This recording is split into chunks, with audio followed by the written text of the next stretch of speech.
Hello guys, welcome back to my YouTube channel. और आज हम देखने वाले हैं थर्मोडायनेमिक सिस्टम, जो कि basic second year physical chemistry का यूनिट 1 में है ना।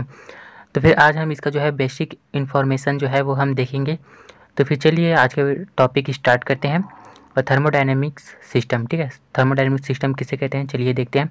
ब्रह्मांड का छोटा अथवा बड़ा भाग जिसे हम ऊष्मागतिकीय अध्ययन के लिए चुन लेते हैं, ठीक है। ब्रह्मांड का कोई भी, यानी कि जो पूरा यूनिवर्स है उसका कोई भी छोटा या बड़ा भाग, ठीक है, जिसे हम ऊष्मागतिकी के अध्ययन के लिए चुन लेते हैं, जो शेष जगत या वातावरण से वास्तविक अथवा काल्पनिक सीमाओं द्वारा पृथक रहता है। जो हम पार्ट चुने हैं वो जो है वातावरण से या जगत से जो है वास्तविक अथवा काल्पनिक सीमाओं द्वारा जो है पृथक रहता है या अलग रहता है, ठीक है। थर्मोडायनेमिक सिस्टम कहलाता है, यानी कि ऊष्मागतिकी निकाय कहलाता है, ठीक है जी। ब्रह्मांड का कोई छोटा पार्ट चुनेंगे हम ऊष्मागतिकी अध्ययन के लिए, ठीक है, और वो पार्ट जो है वातावरण से जो है वास्तविक या फिर काल्पनिक सीमाओं द्वारा जो है पृथक रहता है, ठीक है। उसे हम जो है ऊष्मागतिकी निकाय कहेंगे। अब चलिए ऊष्मागतिकी निकाय के जो है प्रकार देख लेते हैं। टाइप्स ऑफ सिस्टम, ठीक है। ये निकाय 3 प्रकार के निकायों में वर्गीकृत किए जाते हैं। अब ये जो सिस्टम है उसको जो है 3 प्रकार से जो है वर्गीकृत किया गया है, ठीक है। सबसे पहला देखते हैं ओपन सिस्टम, जिसे हम विवृत निकाय भी कहते हैं, है ना। तो फिर कन्फ्यूज़न नहीं होंगे। तो फिर चलिए देखते हैं कि ओपन सिस्टम होता क्या है। वह निकाय जो अपने चारों ओर के परिवेश यानी कि सराउंडिंग से ऊर्जा तथा द्रव्य दोनों का आदान प्रदान कर सकता है, ओपन सिस्टम कहलाता है। अब देखिए मैं यहाँ पर हम यहाँ पर जो है सिस्टम, ये चाय का जो कप है इसको लिए हैं, है ना। यहाँ पर सिस्टम जो है वो कप है ना। तो फिर ये देखिए, वह निकाय जो अपने चारों ओर के परिवेश से ऊर्जा तथा द्रव्य दोनों का आदान प्रदान कर सकते हैं, ओपन सिस्टम कहलाता है। तो फिर ये देखिए, जब हम चाय को जो है हम जस्ट एग्जाम्पल के लिए यहाँ पर ले रहे हैं, है ना, चाय के कप को। तो फिर हमने यहाँ पर जो है गर्म चाय लिया हुआ है और चाय का कप जो है वो खुला है ना, इसके ऊपर प्लेट वगैरह नहीं ढका है। तो फिर ये इसमें जो ऊर्जा है ना, इसका जो ऊष्मा है वो जो है वातावरण में मिल जाएगा, है ना। और इसमें जो पदार्थ है, यानी कि चाय जब गर्म रहता है तो फिर आप लोग देखे होंगे कि उसमें से वाष्प निकलता है ना। तो फिर वो भी जो है वो जाकर वातावरण में मिल जाएगा। तो फिर यहाँ पर देखिए, यहाँ पर जो है ऊर्जा और द्रव, यानी कि पदार्थ भी और ऊर्जा भी, ऊष्मा एक प्रकार का ऊर्जा ही है ना। तो फिर ऊष्मा और द्रव्य दोनों जो है वो सराउंडिंग में मिल रहे हैं, यहाँ सिस्टम से जो है वो परिवेश में जा रहे हैं। तो फिर यही जो है ये ओपन सिस्टम है ना।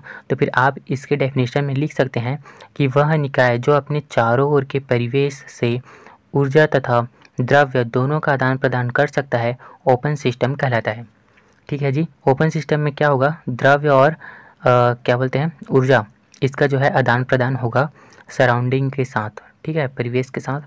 तो फिर चलिए देखते हैं आगे। सेकंड है संवृत्त निकाय, यानी कि क्लोज्ड सिस्टम, है ना, बंद सिस्टम, जिसे हम बोल सकते हैं बंद निकाय। इस प्रकार के निकाय में परिवेश से ऊर्जा का आदान प्रदान हो सकता है, किंतु द्रव्य का आदान प्रदान नहीं होगा। मतलब वो रहा है कि ऊर्जा का आदान प्रदान तो होगा लेकिन पदार्थ का जो है आदान प्रदान नहीं होगा। अब इसको हम समझने का प्रयास करेंगे। ये देखिए, ये कोई ग्लास समझ लेते हैं ना, उसमें जो है गर्म पानी है, ऐसे सोचते हैं हम, इमेजिन करते हैं ना। तो फिर इसको जो है किसी से ढके हुए हैं, है ना, ये मान लीजिए ढक्कन है ना। तो फिर यदि ये गर्म है तो फिर ढका हुआ है, तो फिर इससे जो है वाष्प जब निकलेगा तो फिर ये इसके ऊपर जम जाएगा, है ना, और वो पुनः जो है इसी में मिल जाएगा। लेकिन ये जो है कुछ देर के बाद जो है ये पानी जो है वो ठंडा होना स्टार्ट हो जाएगा, है ना, क्योंकि ऊष्मा जो है वो बाहर जा रहा है ना, परिवेश में मिल रहा है, लेकिन पदार्थ जो है वो बाहर नहीं जा पा रहा है क्योंकि यहाँ पर जो है ढक्कन लगा हुआ है।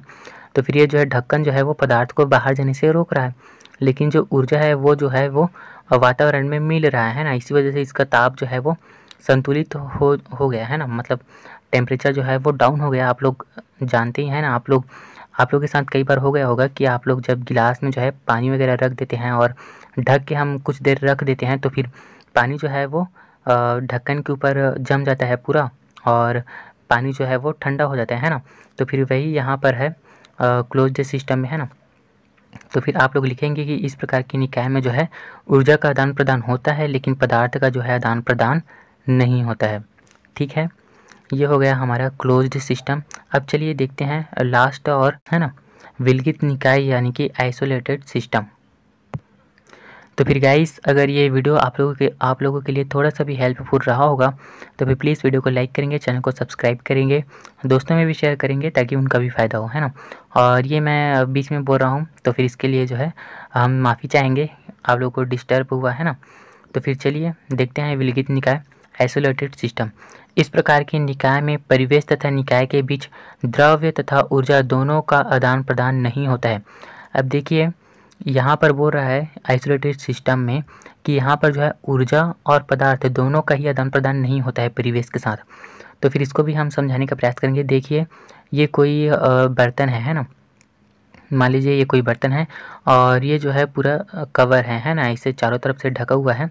तो फिर इसमें कोई पानी वगैरह है या कुछ भी हम ले लेते हैं ना, कुछ है इसमें। तो फिर यदि हम इसमें गर्म पानी रखे हैं तो फिर इसका गर्म जो है ये गर्म ही रहेगा, है ना, ये ठंडा नहीं होगा और इसका पदार्थ भी जो है वो बाहर नहीं जाएगा। इसको हम ये जो है ये पदार्थ जो है वो ऊष्मारोधी है, यानी कि ऊष्मा को ना बाहर के ऊष्मा को अंदर आने देता है, ना ही अंदर के ऊष्मा को जो है बाहर जाने देता है ना। तो फिर यहाँ पर जो है ऊष्मा का आदान प्रदान नहीं हो पाता है और पदार्थ भी जो है ये चारों तरफ से ढका हुआ है, इसी वजह से पदार्थ भी जो है वो परिवेश में नहीं जाता है ना। तो फिर इसको हम विलगित निकाय बोलते हैं। इसका एग्जाम्पल हम थर्मस ले लेते हैं ना। थर्मस में हम जब गर्म पानी रखते हैं तो फिर वो गर्म ही रहता है और ठंडा पानी जब रखते हैं तो फिर ठंड ही रहता है ना।